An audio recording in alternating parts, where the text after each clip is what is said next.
Cold open. Go. Hey, listener, welcome back. Pretty good parent. We always like to do a little recap, and sometimes there's a victory, sometimes there's a loss from our last podcast, where we were discussing what's it look like to model humility and teach and model forgiveness. Forgiveness was like taught and a little bit more skill based, but still modeled, and humility is definitely modeled. So did you have humility and or forgive anybody last week, Josh? The forgiveness piece, uh, Pretty good. eh, Pretty good. the humility for sure. Even this morning, my son was complaining of a stomach ache, and I said, "Well, buddy, you've been eating a lot of junk food, and I can't always control what we have in our house. That's not always up to me, but we can talk about what you do and what you limit, how you limit yourself." And he said, "Well, if there was healthy food here, I would eat it." Yeah, snap. And like every parent knows, like that's bullshit. Like Mm-hmm. kids are just scrounging around for the healthy food options. Mm-hmm. Yeah. And I said, I said something smartass, and then I took his iPad and his little game device and left the room. And he said, "Oh, I'm sorry, I'm sorry." I said, "I forgive you, but I don't appreciate the comment." Mm-hmm. And then he came and found me because I had his goods Yeah. later, like 10 minutes later. And then I said, "Hey, buddy, I would love for us to make sure we have food in our place that is healthy and good for you that you'll eat. But there's always going to be junk food too. So I need you to be on top of that. And I'll take more responsibility for making sure there's stuff in the place for you. Would you like to go shopping with me to pick out the healthy food options that you'd like? And I'll make sure I do my part if you do your part." So I feel like there's some humility in that. Because I could have just been like, "You're a little shit. You're eating junk food. I saw that package of Starburst. I think you ate the whole thing. No wonder your stomach, hurts. I'm taking it all from you or something." Yeah. But I want him to be like I want him to be, and I want him to be like I want to be. And that's our ability to talk reasonably and kindly with humility as we navigate some of those things. So, uh, yeah, hopefully he's catching on to that. He apologizes, right? Which is an act of humility. Now he had an incentive because I had his stuff, Mm-hmm. but still, that's modeled often. Like, "I'm sorry, I said that or I did that. That wasn't fair." Or if some of it was justified, but that doesn't mean I should have done it that way. So, yeah, a little bit of victory. It's a nice victory. Yeah. Do you have any? Uh on the humility piece, I was humbled by my golf game last night, Cool. so that's a constant. Yeah. On the forgiveness piece, um trying to think, uh I forgave my wife this morning. We had a nice conversation. We both forgave each other. That Oh, was nice. And we showed some humbleness, oh, good. some humility. With the kids, I don't know. We're in a blur. It's all going so fast, Joshua. Yeah, I'm At the sure our beginning, listeners can relate, yeah, like, especially right now at the school starting up. yeah. And you guys, 3 kids, they're all involved in something. They're pretty active. It does feel like Star Wars. You just hit. It's not warp speed. What do they hit? That sounds right. Han Solo We're shift gonna get, into. yeah, It destroyed feels like by that, any right? Star Wars Just fans. streaking stars, Hmm. maybe galaxies. I don't even know how far they're going, Yeah, but light fast. speed. I don't know. Obviously, we're big Star Wars fans. Big fans. Yeah. I've seen them all. But, Hmm. Yeah. well, in a similar fashion, humility and forgiveness have emotions involved. And today we're talking about how to teach emotional regulation. And not surprisingly, we're going to start with what the parents do for their own emotional regulation and how it's modeled and absorbed and how it can be taught. So you can see the theme for most of our teaching opportunities is starting with ourselves as the parent, and then modeling, and then looking to teach over and over and over and over again with our children. So We usually do the what, the why, and the how. The what is it's understandable in the title, but one's ability to regulate themselves emotionally in all situations. So, if you remember when we first discussed why we're even doing this podcast, and about, just wanting a better life for our kids, and then we talked about what do we really want for our kids, and I think that's when I first got on this whole train of I want them to be able to emotionally regulate themselves. That's the Yeah. gift I would like to give them. And then when I think about it, it's really the gift I like to give myself on Yeah. how to emotionally regulate myself. And so yeah, so I think that obviously Good. makes sense to start with the parents, because if we can't do it, how do the kids do it? And Yeah. I mean, we're gonna be inside our heads the rest of our lives, so why not figure this one out?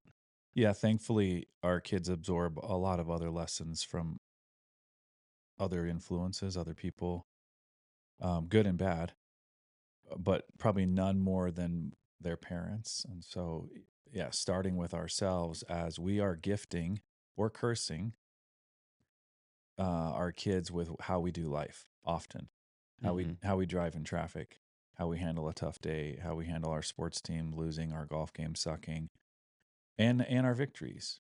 Um, how we regulate and manage ourselves is constantly being absorbed by our children. So yeah, it's maybe the most important thing because it's so prevalent in everyday human life. Being able to distance ourselves from like ridiculous emotions that maybe are imagined or overreactive, and not repressing, but and dealing with ones that are really there.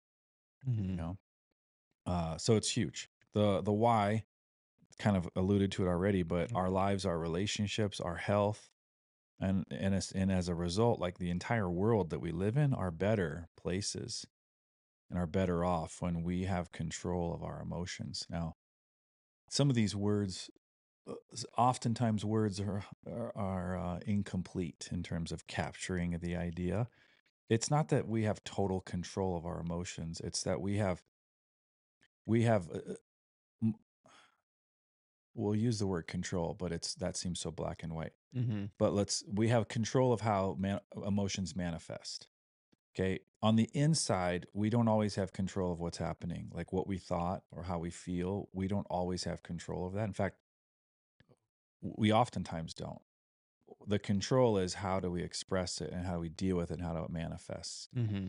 And so people get hung up on, they keep having these thoughts or these feelings and feeling like they're stuck or cursed, even though they aren't expressing them inappropriately or they are dealing with them appropriately. And so understanding that we're not talking about the prevalence of a thought or a feeling. That stuff is like a spring coming out of the ground that never turns off, just like our thoughts, right? Our emotions often follow thoughts, good, bad, random. It conjures up reactions. And then we have that. How it's manifested and expressed is what we do have control over most of the time. And so, highlighting, we're not talking about the start as much as we're talking about once we're aware of it, what we do with it. Now, for some people, especially a lot of our kids, sometimes they're not even aware of what they're feeling.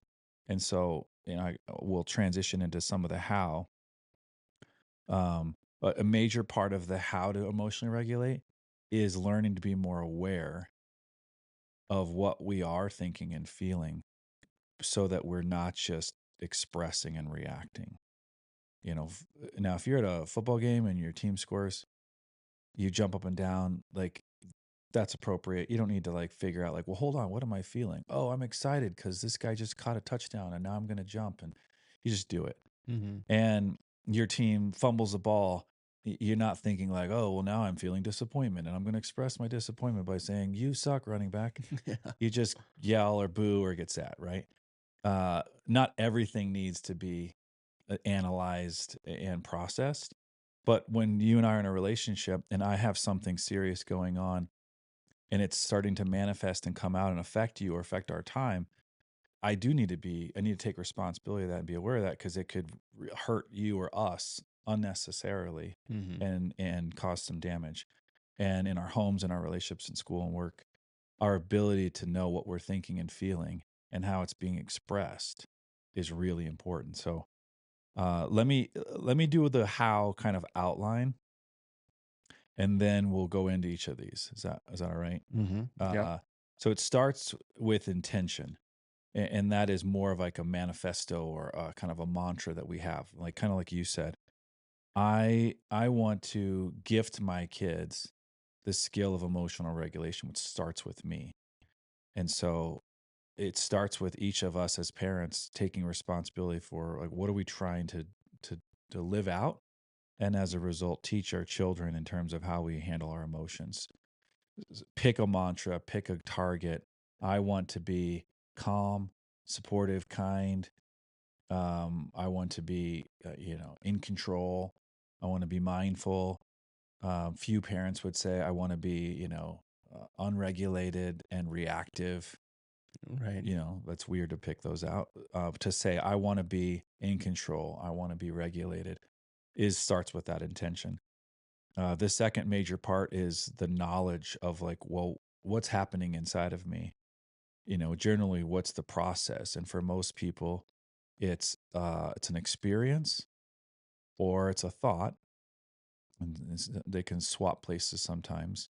You could have a thought about something happening and then have an emotional response, or something does happen and then you have an emotional response. But understanding like what's happening inside of us, and that knowledge is really important.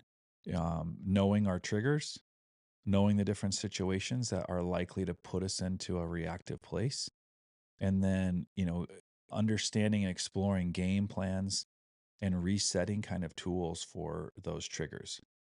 um, I was meeting with a client yesterday, and she also was feeling like the Star Wars Lightspeed blur, with two working parents and two kids that are in school and one in kindergarten.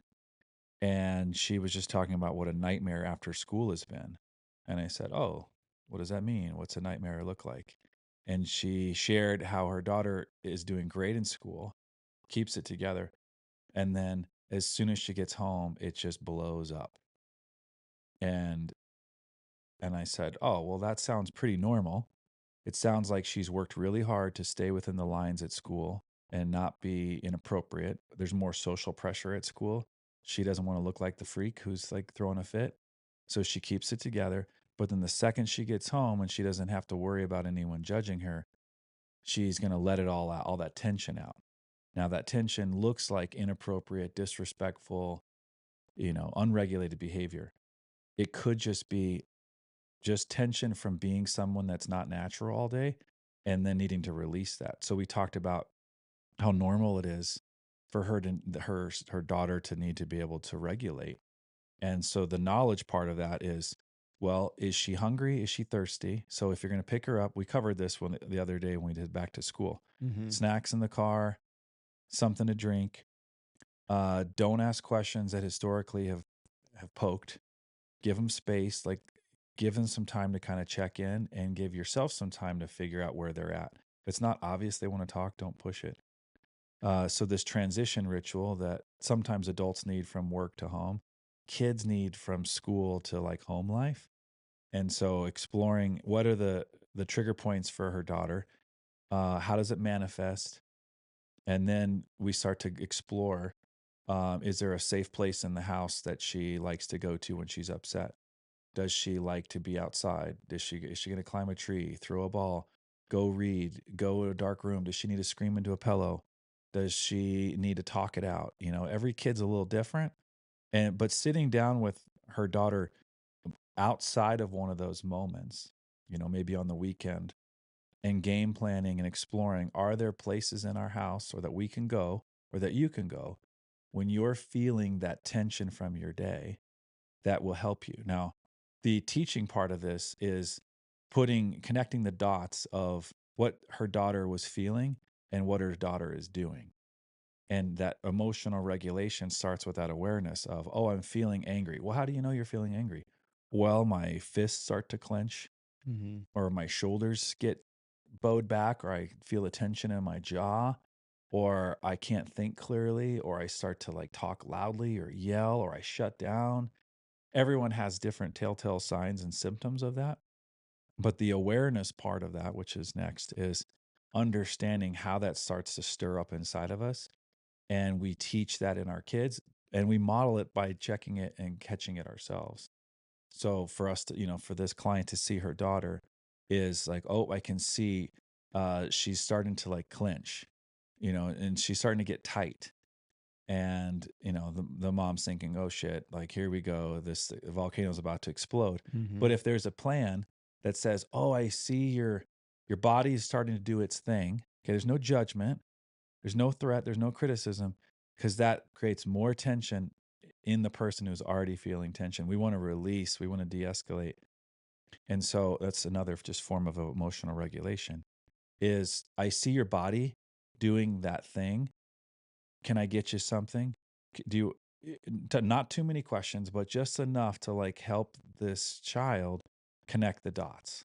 This is Mhm. what anger feels like. This is what tension from your day feels like. No problem.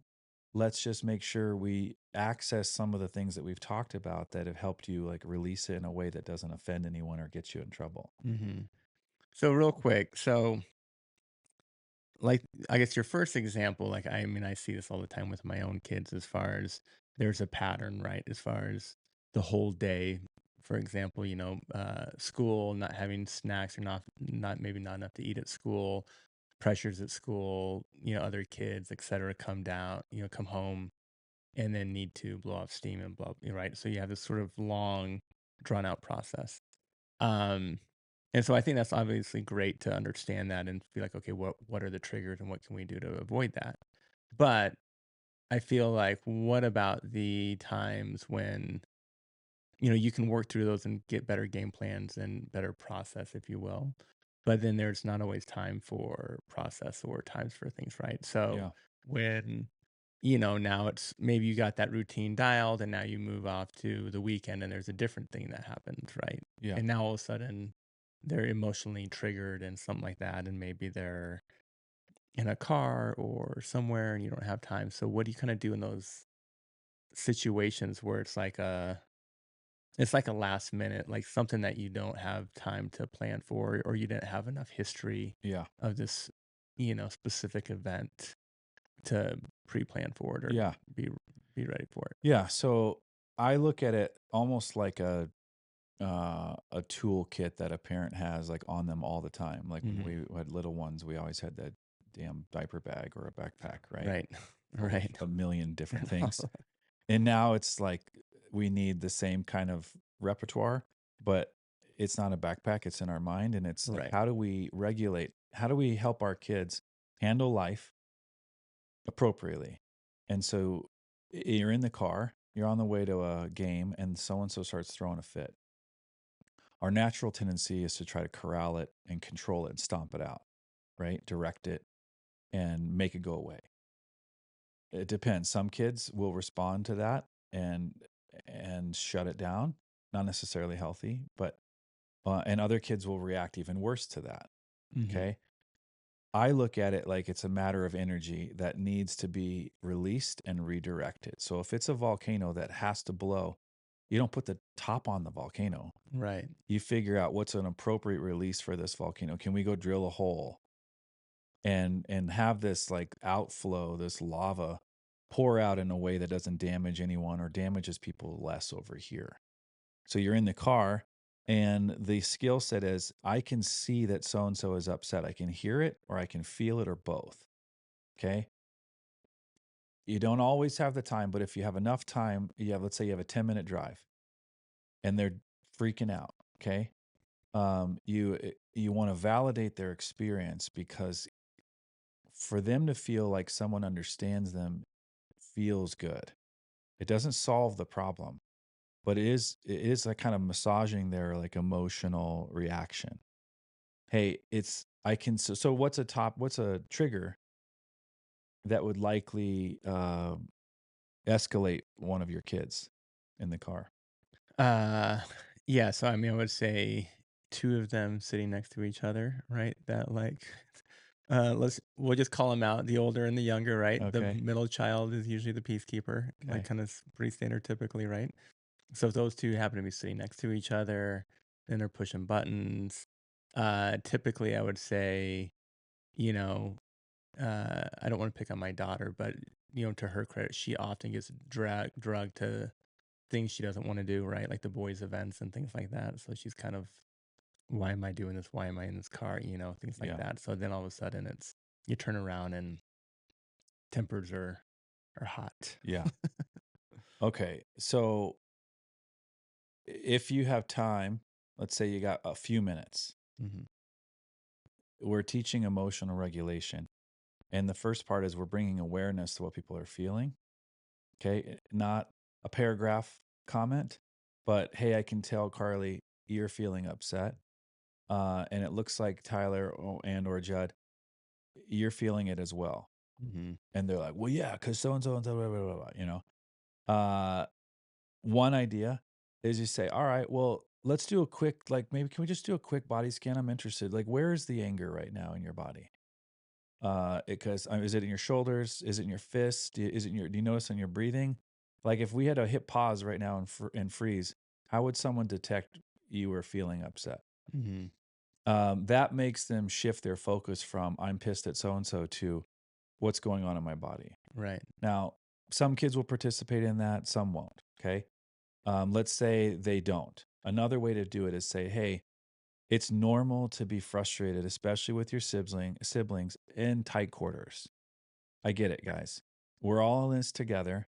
And could you do dad a favor and just give each other quick massages on their knees? And they're like, what are you talking about, dad? You're dumb. And you're like, yeah, but a knee massage is a really nice way to like make peace, guys. So you could say weird stuff, and this will be talked about in de-escalation, especially with kids that are less mature and less aware, less heady. A quick like physical action is a way to get them off of their point of anger and most likely reveal what they were upset about is nothing at all. Like Right. that's nothing. There's really no big violation at all. They're just irritated, right? They've been dealing with people all day, or they didn't sleep well, or they're just getting up. Like, give them some grace and that, like, they're just humans also with less maturity and Right. less knowledge, but all the same emotions, like inside bouncing around. Like, they're more volatile and capable of hurting themselves and one another. So understand that they need a lot of teaching and bringing awareness to that, and say, hey, it sounds like you guys are really upset with one another. Can we just listen to music? Now, the typical parent thing, again, is try to stomp it out, threaten or control. Right. But think of the energy that we put into it with that approach. We're usually adding more negative, tense energy to that whole mix. That's not the formula. We want to lower the tension. We want to bring peaceful, calming energy because they aren't able to regulate themselves. And by doing so, we're teaching them indirectly what it's like to regulate in a tense situation. Dad always made us roll the windows down and stick our heads out like dogs when we were acting like idiots. Or he would fart and he would say, if you guys can tell me what this smells like, first person that tells me what this smells like gets, ice cream. You just make shit up, right? Yeah. Because it regulates and de-escalates us from something that really wasn't a thing. That doesn't mean we don't need to emotionally regulate. And there are subjects that require more specific, more intelligent responses, Hmm. not just like dad farts and what does it smell like. It could be your dog died, your friend died, so and so has cancer, you didn't make the team, you got an F, you got detention. Those things require emotional regulation and not silliness, but learning opportunities and kindness and caring as you go through that. Hmm. But if you're in the car, there's probably not this huge moral violation that we're going to deal with. It's people being little shits or just energies bouncing off the walls in there, and learning how to reset it starts with our energy as the parent and say, hey, Carly, that seems unfair. I hear you. I will make it up to you as soon as we get there. and I'm gonna make Tyler and Judd like pay big time. Mhm. And they're like, "What are you talking about, Dad?" I'm like, "Oh, boys." I just Yeah. play around and Right. get their focus off of whatever it was on because there's not a lot there to really learn from. Yeah. The quicker that everyone can calm down, the better life is. And if they pick up on that, that's a good skill set for them to learn. You're not just saying laugh about everything. You're saying, can we laugh and be silly about things that don't matter? And then we're going to be direct and serious about things that do matter. So for them to deny that they're sad over so and so dying, let's say, emotional regulation is helping them get in touch with those feelings that they either are or are not feeling, Mhm. and process it. Like it's appropriate to be sad, and crying is appropriate. It's an appropriate release. Like it comes out of your eyes. It's crazy. It's like actually coming out of your body. That's Yeah. good. It's natural. Don't hide that. Don't be ashamed of that. You cared for so and so. And it's a good thing to be able to feel it and release it. You already feel it. I don't want it to get stuck in there. So emotional regulation, it isn't just look good and act good. It's finding like the most appropriate way to release and process the emotions that are there. Sometimes the thoughts and emotions aren't that interesting or relevant, and we don't need to give them a lot of attention. And sometimes they're very relevant and important and serious that we need to give attention to. But they all rank differently. Yeah. I mean, I really like that, finding the most kind of important way to release those emotions, or I guess interact with those emotions, right? Yeah, they're all different. Every emotion and trigger point is different. The timing and setting is always different. Um, as parents, we start to become more aware of our response to it, we're likely to see how kind of unintelligent we respond most of the time in just trying to control it Mhm. because it makes us uncomfortable. So we're trying to like modify and emotionally regulate by controlling their behavior. Mhm. There is the example where you do want their behavior to be healthy and appropriate, and so it makes sense to intervene. And sometimes it's the inappropriateness or the awkwardness is our response. Right. It's like, well, why are you so uncomfortable with that? Like, aren't they allowed to have a bad day? Don't they get to be a little moody from time to time? And when they're moody, does it present as disrespect? It can and often does. It Mhm. doesn't mean it's about us. So learning to be less offended is another form of us emotionally regulate. It's like, don't make their tough day about us. Right. They need us to be bigger and create more space for them to learn about life. And if we're that offended all the time, it just is unrealistic for them to like learn and do that well. And eventually they start avoiding the conversation or the relationship because it's not worth getting in trouble. Mhm. Or the tension rises and they become more adversarial and more disrespectful because they're just pissed that there's not space for them to have a range of emotions. Mhm. So, let's go back to kind of step 1, which is setting the intention. Um, because I feel like, to me, that's just so impactful and so important, because that to me is really the why of why they'd want to have, or have the ability to emotionally regulate themselves, right? Yeah. What are kind of ways that I guess you would kind of walk through that or talk through that with your kids, as far as, do I just want to be a good person? Do I want to respect other people? Do I want to be, a good friend, a good child, a good family member? Do I want to make life easier for myself? Do I want to, you know, because I'm just thinking, like, it's not, we know as human beings and adults that there's no real like easy paths, right? Like, we're gonna have the ups and downs. We got to go through the emotions and go through the thing, all of the stuff, right? So it's not like there's a shortcut necessarily to it all, right? Right. As much as it's just like, these are all the things we're going to deal with in life, and how do we want to deal with them the best way we can? Yeah.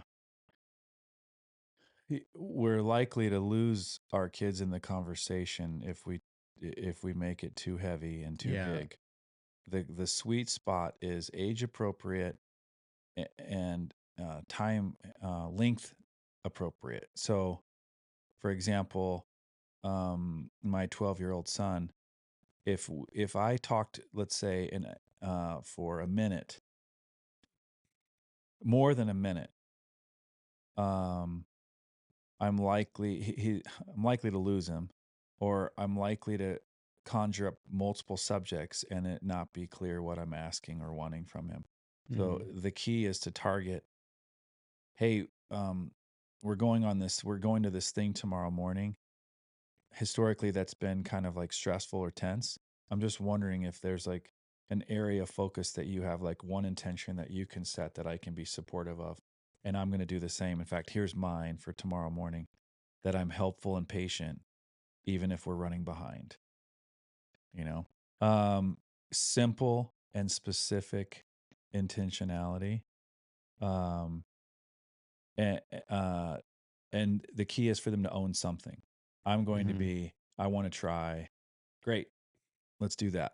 The more lectury it feels, and the bigger and broader the subject is, the more likely they're going to shut down and not engage, or just be like, oh, geez, dad's like doing his thing again. Like, getting my vision for life ironed out here on the way to soccer practice. Like, come on, dad. But if it's, I just want to like keep my hands to myself, or I want to have a peaceful car ride, I want to sing along, I want to be a good brother, I want to be a good sister, just something, and then graciously, kindly remind them of that intention, Mhm. and just say, hey, real quick, guys, we were all working on our intentions today. Mine was like, lead with our own, because it's easier for them to follow if we lead versus saying you lead us with yours. Mine was to be patient and kind. Real quick, do you guys feel like I have been patient and kind this morning? Right. Yes, no, maybe, right? And then can we do a quick, like, what was yours? Judd, what was yours? Tyler, what was yours? Carly? And then everyone gets to like chime in, maybe, like how they're doing. Mhm. Again, it's bringing more ownership and awareness to like what they're trying to do. But setting that intention probably needs to be fairly simple and quick. Yeah.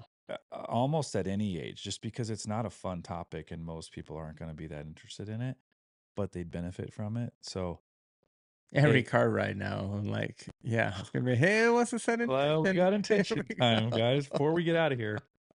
Oh, Before God, Dad, what are you I'm doing? gonna keep the door locked, like, until everybody sets intentions, and I'll open Yeah, the car the doors. heat, like Yeah. some sort of waterboarding. Yeah. You will set intention. You'll be fond of this habit. But Yeah, it's so great, and I mean, I guess, I always it's so easy to go back to all of the golf analogies and stuff, but just being so close to it with them, and especially with the boys, and they've gotten to see it firsthand, like the direct cause and effect of being able to, one, set intentions before a round and being able to emotionally self-regulate. yeah, And now they have enough of a sample size to see how bad their golf games are when they just blow up and yeah, they, shit the bed, and it's like, yeah, all fired up and negative self-talk and angry and stomping around and, whatever. It just all goes sideways. yeah, And I just feel like it does that for all of us in life. Almost, it just rarely is ever good when we can't emotionally self-regulate. yeah. And so I think the times that it has worked well for them, they actually would write goals on their scorecards Mm, before they would start. And their goals would be things that they can control, like, um, yeah, I'm going to, or just like I'm going to grade my attitude on every hole. yeah, Right? It has nothing to do with the score of the game. Has nothing to do with did I win or lose. Just yeah, how's my attitude, right? And just reframing that, and saying that intention differently, yeah, as opposed to, and it's, yeah, starting to like really see a transit, and it just being more fun. This thing that they say is fun that they do and they get all mad about. yeah. Like, is that really fun? Ironically. Yeah. Yeah. But you're increasing awareness significantly by setting that intention and having that Right. be kind of the benchmark of the round or the day or the car ride. And the more aware we are, the more mindful we are, Hmm. the better humans we usually are. And Yeah. again, gifting our children like the ability to be self aware, and in their awareness, making adjustments and changes to how they're handling themselves. You're giving them the toolkit for living a great life, because it's not always about just achieving, it's about how well you respond to the mistakes. A good golfer hits a lot of great golf shots, but they usually win the tournament because they recover better than everyone else. Hmm. In the headspace, they don't lose their mind. They stay focused even though something doesn't go their way. They land in a divot or takes the wrong bounce. They just like, okay, what do I do now? How do I learn from that? Versus I suck. See, this day sucks. See, I knew I wouldn't win, or Hmm. horrible self-talk. So setting that intention, I think it should be relatively short and sweet and simple. And and if they can't come up with one, don't control it and say you have to have one, but give them like maybe two or three like little options and say, all right, you want to pick from the following three, and then kind of own that, and we'll see how we do. If it's not fun enough, they won't want to do it. And so that as Hmm. a parent, you want to spice it up a little bit and make it somewhat interactive and somewhat fun, and definitely short and sweet to get them to participate. So I guess what's your thoughts on having sort of overall life goal intentions versus, something for a sports event or a car ride or whatever, just as far as, isn't this what we agreed on, or what you said, like this is the type of person you want to be, like overall. And so, um, and how do you sort of come back to that? Because I feel like there's the end game of like your entire life, right? And we want to have these sort of framework for a whole life. And we're gonna have these short little moments and spurts where, we'll have like the smaller, quicker intentions. Yeah. For example, I'm just thinking like, um, just was like we would do little mottos before the kids would go to school and be like, hey, what's your motto for today? Mm. And it would just be little things like I want to treat people how they want to be treated, or I want to fill up like 5 buckets today. That was like a thing they learned in school about like filling up somebody's bucket, right? Um, just things like that, right? Where things you can always draw back on. Um, and I guess, do you feel like that works well to like call them out on that when you're say, hey, after that game, I know it's like you weren't really good sport about it. Is that the type of person you want to be? Yeah. All those things. Yeah. Timing's really important. If you're going to confront them about something they did wrong, i- it works a lot better to do it when they've calmed down and they're in a more reasonable place. And then delicately and tactfully bringing it up to say, hey, this might be hard to hear, and I only want to share it because I feel like it's something that you've talked about, and I want to make sure I'm helping you be your Hmm. best. But you said that you want to, be a good sport even when you lose. And yesterday's game, like after you guys lost, like I don't think you shook anyone's hand, or it seemed like you were kind of blaming your teammates. I'm not really judging that, but that doesn't seem like who you wanted to be. I'm wondering, like, is that who you wanted to be? And you present it in a question that it makes it easier for them to own it versus you did this thing wrong. You're out of line with who you want to be. What are you going to do about it? Right. That's accusatory. It's a lot to swallow, but to like kind of lay it out in front of them and lay out their own like commitment and their own goal, and then ask them how they did is a safer, less tension, less charged uh, way of broaching that conversation, allow them to participate in it. Hmm. And so that's only possible when you do ask them intentions of like who you want to be, what are you working on, how can I help you, is there an area I can help you in, what are you working on as a player, as a student, as a friend, as a human, um, and then not hammering it over their heads, but very like graciously bringing it up. Hmm. Yeah, I think packaged together, having intentions of who they're becoming in life, and then that accountability is a fantastic model. And maybe modeling it ourselves or sharing with them what our own intentions are, Yeah, right? yeah, Because I'm just thinking for myself, I don't know if I have any real intentions. Like, You're like, I don't even have a I'm plan like, for my life. maybe I should get Here I some am. unintentional. Well, I mean, because well, like I don't know if we've really had that time to talk about it. Like if we ever sit at dinner and I was like, "Hey guys, let me tell you about my life intentions." Yeah. But yeah, Oh, geez. snooze I'm fest. feeling This is full, Dad. yeah. I've had enough to eat. But I mean, and I joke about it, but I think it would be extremely valuable for I agree. myself and for the family But to be aware, right? it's like it's comparable to a good teacher Right. makes class and learning fun, and therefore they can cover otherwise boring facts in science and math and social studies that could be really dry, or they bring life to it. Hmm. I think as a parent, to get participation in a productive way from our kids, we've got to find a fun way to broach that conversation and invite them into it. And not a lot of lecture, not a lot of monologue, Right. a lot more questions, a little bit of fun, some humor, something crazy, and then lots of vulnerability and humility with our own mistakes and lessons learned makes it approachable for them versus it being just this big weird adult thing Yeah. that is a mantra for their life.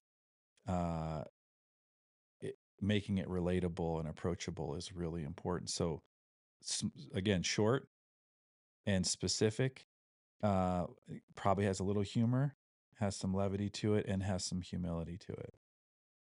So I shouldn't put a calendar event called Intention Night, the Yeah, I Nickel think House everyone's gonna be family sick that intention night. night. Libby's got a Yeah. headache, the kids aren't feeling well, and there's Dad with his notebook ready to take the notes. Oh, We need video. we can, yeah. No, We it'll it'll this happen. should be a sitcom. It'll It could happen. be It'll happen. we really could figure out how to put this into TV form and have Yeah. a lot of fun. Right. Uh, Just Dan down there in the just basement, like everyone's cushion is laid out in a circle. yeah. Yeah, made hot chocolate and then no one's there. It's just Everyone's nobody's like, there. and They're like, they're we're good. behind the door is cracked. They're like, look at Dad. He's like, I feel kind of bad for him. He's so excited.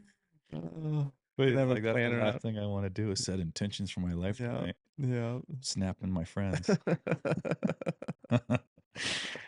All right, intention, knowledge. What are your triggers? What are the different situations? Awareness. What do the symptoms look like and feel like? So bringing awareness to our children, like you tend to say this, do this, your breathing gets short, you start to like you get louder or you shut down. I can see your jaw kind of clench. You want to bring those that awareness, that physical awareness, so that they are more likely to catch it and then regulate. Hmm. It's not poking at them, it's not threatening them. It's gently turning on the light so they can start to see and pick up on what they're feeling and how it's starting to manifest. Hmm. And then the next part is for them to be able to acknowledge it. That's huge. It's like I'm Yeah. feeling. They don't have to say it out loud. That would be amazing if they are around someone, especially like if it's in a one-on-one kind of relationship and they're starting to impact the other person. But to say, I'm feeling frustrated right now and I need to do something about it, or I'm starting to get angry, I'm starting to get worried, I'm starting to feel sadness. Most humans have a hard time saying those things. They're very vulnerable, Hmm. and it's not always clear what we're feeling. Guys have a harder time acknowledging it in general than girls. But helping as parents, bringing that into awareness, bringing that into the light is teaching them like this emotion is now starting to come out of you. Yeah. What do you want to do about that? Or uh, here are the three things that we discussed. Like you could go to the backyard, you go to the basement, you could you go scream in that pillow. We could have a snack. You could listen to music. You could draw. I listed 10 things there. You don't want to overwhelm them with all the options. You'd like say three tops. Hmm. And there are three things that they like that they've suggested or have done themselves that work well. But bringing that awareness and acknowledgement and then having them own it to some extent is the learning. It's like that's where it starts to really integrate into their being is, oh, I did clench my fists. And I recognize that, and now I know that acting on that's probably gonna get me in trouble. I need to go, not talk to someone for like 20 minutes. I'm gonna take a walk. I'm gonna go shoot baskets. I'm Mhm. gonna go swing the golf club because I can just like focus on something else and Mhm. like work it out. Um, I also like the George Costanza just yell, "I'm getting triggered." I thought, and then it was Serenity Now, and then Hoochie Yeah. Mama at the end, Yeah, or Serenity Now. Kramer was, Serenity Now. or Yeah. what's George's dad's name? But Yeah. his was Hoochie Mama at the Mr. end. Mr. Costanza. Well, it kind of backfired actually. The saying the phrase didn't really do enough for them because they kept having to like up the ante on their Right. release Yeah. technique. Um, if you're not acknowledging the source of it and really making peace with that, you're just like kind of numbing or distracting. And sometimes a distraction in the moment is helpful or is necessary if you don't have the awareness or the time to go find out what's going on. You might just need to be able to do your hoochie mama. But if you really are feeling something, optimally you're able to get in touch with it and be like, is this need anything? Is this a thing? Am I really angry at something that needs attention, or am I reacting to something? Maybe I'm just tired. Maybe I'm just hungry. Maybe it's just been a long day and I'm irritable. I need to like unwind. Mhm. Or no, so and so said this thing about me. Oh, well, is it true? No. Okay. Then you got to figure out, do you address it or do you let it go? Or if it is true, do you need to change this behavior and own it? You know, like it just depends. And awareness and acknowledgement are those keys to actually resolving conflicts or events in our lives and then like moving forward in a healthy way. Repressing it, ignoring it, just behave, kid, could be horrible. In the moment it looks manageable, but inside they could have this huge thing that's like bouncing around causing conflict, and they need to learn how to deal with it, learn from it, resolve it. Mhm. But if the parent is obsessed with just the kid living a particular way, they're missing a huge opportunity for emotional regulation and like emotional intelligence, which is a huge part of emotional regulation. You have to know, like, what are you even feeling and reacting to? Right. If parents are just concerned about behavior, emotional intelligence and regulation aren't addressed. Mhm. You're delaying that, or worse, teaching. As long as you act the right way, you're socially acceptable. And inside you could be a damn mess until eventually there's so much on the inside you can't control on the outside. And Then the volcano really, then it really goes erupts. wherever it blows, Yeah. wherever it blows. Yeah. So this is uncomfortable in the moment, but healthy and ideal for the long term. So don't just, as a parent, notice your intent and notice your maybe habit of trying to control their behavior because it makes you feel better, Mhm. and resist that, because if they don't really learn how to manage that inside and out, you're not really setting them up to succeed later on, and you're prioritizing just your own immediate wishes at their expense. Mhm. No. Well, Joshua, I love it. I feel like I got a lot of good tips to emotionally regulate myself and obviously set up intention nights. Yeah.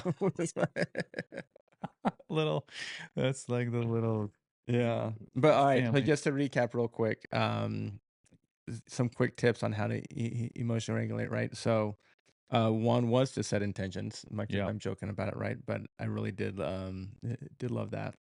And then, being able to know about, right, or observe, right? And so, um, and then be able to understand what the triggers are, Yeah. right? And then having a game plan for those triggers. I really Yeah. like that. Uh, Yeah, using the environment, using space and food and other things to de-escalate. yeah. And then I think, we had another little tidbit there about validating their experience. This was sort of like the quick version of being able to like validate their experience, ask weird questions, get them to do a physical action. That's your sort of like toolkit when you're in the car and need a Yeah. quick little thing. Yeah, and real quick, if they're crying, the goal isn't to make them laugh. validate their experience Mm-hmm. as a way to say I want to get in touch with what they're feeling so that they know how to like regulate that. And if it's a sad day, crying might be appropriate. So I don't want to stress or have the takeaway be it's just to feel better, or to feel happy or good. That's not emotionally regulating. Emotional regulating is what's the appropriate expression of what you're thinking and feeling, and it depends on what you're thinking and feeling. Mm-hmm. So and so called so and so fat today, and they feel sad. Being sad is appropriate, and letting that out, and then game planning. Brooke Right. says, "Oh, they feel bad. Well, let me go get them ice cream." Oh no, don't get the fat kid Right. ice cream. That's Right. not what they need. They need to be cared for and loved and said, that's not nice. You don't deserve to be treated that way. Let's talk about that, or let's take a walk, and then let's figure out, So Mm-hmm. I don't want to give off the impression that it's just to make them laugh and have fun. Right. Right. Right. I did really like that validate that as that first step, though. I think that's a key one that I often miss is validating their feelings right away. Yeah, and real quick, sorry, that skill set is so essential for every relationship. Right. You don't have to agree with the thought or the feeling, as much as it's letting them know that you understand how they're feeling and where they're coming from, Mm-hmm. and to say that makes sense that you would feel that way. You might be thinking, I think you took that out of context. I think you misunderstood that. I think, well, but to say, I can understand why you're feeling that way. Let that, like concrete, let that set up and dry before you go back on it and try to correct maybe their interpretation. Maybe their interpretation was incorrect and they're suffering unnecessarily. Mm-hmm. But if you don't validate first, it feels like a rejection of their feelings. And then we don't have an opportunity to actually help them learn. So it's a really important step in all relationships, not just with our children, that we take that first step of acknowledging what we heard and that we can understand what they were thinking and feeling, like what we hear them saying. Mm-hmm. And then let that set up. And then if there needs to be some restructuring or unlearning, address that after the concrete has dried Yeah. and it's strong enough to handle some of that correction. But it's a great de-escalator, and it's potentially likely helps them get in touch with what they were actually feeling because it's reported back to them in a way, Right. and now it like can solidify the learning opportunity. I might start my own new George Costanza saying and say, I'm validated right now. All right, and then the last one I had was, well, I guess one of the other big tidbits was, you know, finding the most important ways to interact with the emotions, Yeah. right? Like that's kind of sort of that overall why we're doing this emotional regulation. And then the last one was acknowledging it, right? And so starting with I'm feeling, letting them acknowledge it, say I'm feeling dot dot dot, right? Yeah. Yeah, here what I have uh 5 points, I guess. Intention, knowledge, awareness, acknowledge and own, and then take action. And then take action. So the taking action is go to the tree fort, or I'm going to go to the tree fort because that's my safe place. I'm going to go talk to so and so. They've always helped me so much. I'm going to listen to music. I'm going to have a snack. It's the de-escalating kind of behavior, whatever it is. Mm-hmm. They've been reviewed beforehand. They're familiar. They're in the kind of the list of places and things to do and try. But ultimately, like that's the final thing that turns the volume down potentially, because it's like a calming, resetting activity that they've already identified. Yeah, I love it. Well, those are great, Joshua. Thank you very much. Yeah, I feel Appreciate it. regulated. I do too. And I'm gonna go start Feel my regular? rest of my That's day with different. intent, Oh, without the intent meeting, but be intentful, and then we're gonna go from there I love it. and do the rest of the steps. So, thank you, pretty good parents out there. And again, typically, with just about every other conversation we've had, it starts with you, pretty good parents. Starts with ourselves. Feel empowered. It's all, yes, empowered to be better, and then Look in the mirror. help our kids be better. Yes. As you say, take care of numero uno. Mm, It also, you parent well by being mindful of numero uno. yes. What are you bringing into this? So, yeah. So, Well, have yourselves a wonderful day. Pretty good parents. Thank you, Joshua. And we will see you Thanks, on Dan. the next Thanks episode. for being here, guys. Go practice. Go practice. Laters. Laters. Peace.